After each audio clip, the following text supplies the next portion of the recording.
Welcome back to Phase 2 of the 1985 K5 Blazer Carburetor Jet Change. Okay, I'm back, guys. So the first thing I've done, I've dropped in two new jets. They're located here and here, and I've tightened both of them. I'm not talking real tight, 1 or 2 foot-pounds.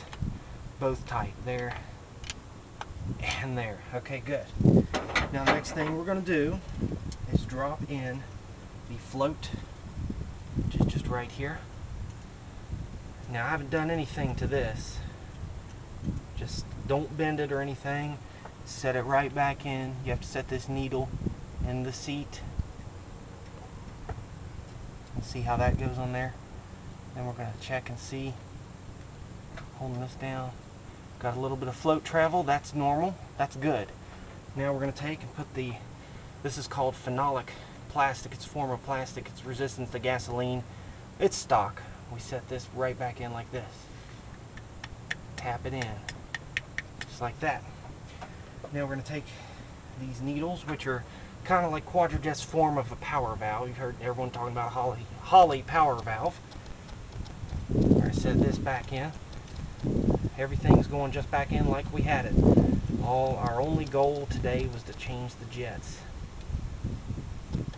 You got to kind of feel where these needles go. Make sure that they're going in. Something doesn't seem right. Just keep wiggling. Don't force them. You know, they'll drop in eventually. Okay, there it is. Now, this little plastic spacer. Take your fingernails, push it in like that, and then you take a little flat screwdriver, just right here, here, and here. See how that pressed in? It's installed correctly if it goes like that. We're using the same gasket. It's got this little flap right here. You have to slide this around real carefully. Now, it's not that I'm too cheap to go buy a new one. It's just that nobody stocks this stuff anymore. And like I said, Advance Auto's 15 miles from here. If they do have it, here I am with no carburetor. So we're just going to carefully reuse it. It's a little ripped, but it doesn't matter that it's ripped right there. Just going to slide it in like that. You kind of twist it on. Come on now. Okay. We got it. Now we're talking. See these alignment holes? We set them on there. Okay, that's all of that stuff. Now we're going to set in. This is the pump.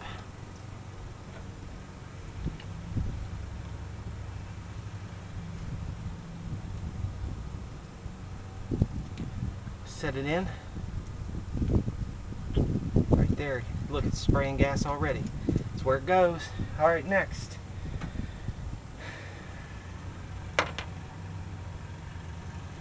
We take the carburetor top half and we're going to set it right back on.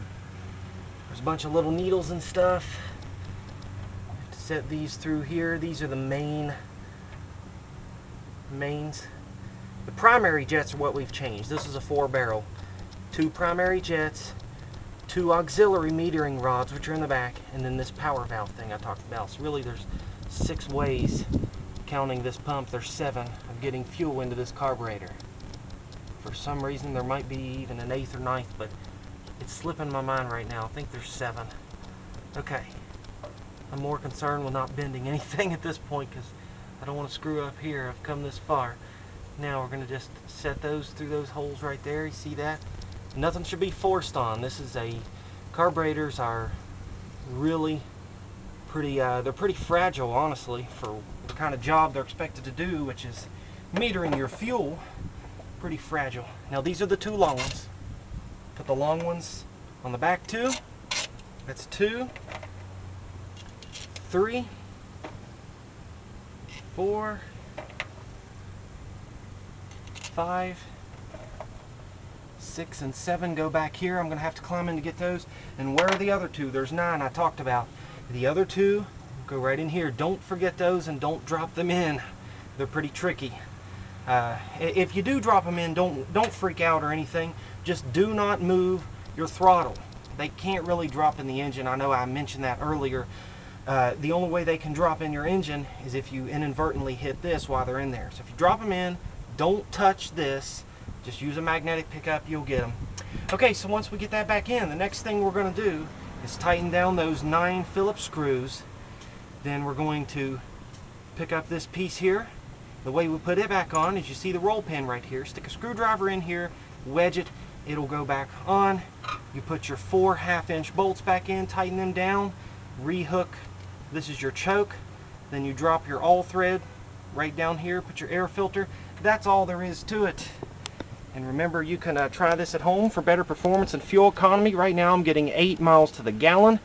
I'm going to try to squeeze 9 or 10 out of it, which isn't much, but I've got to do something with it. I'm running on premium already.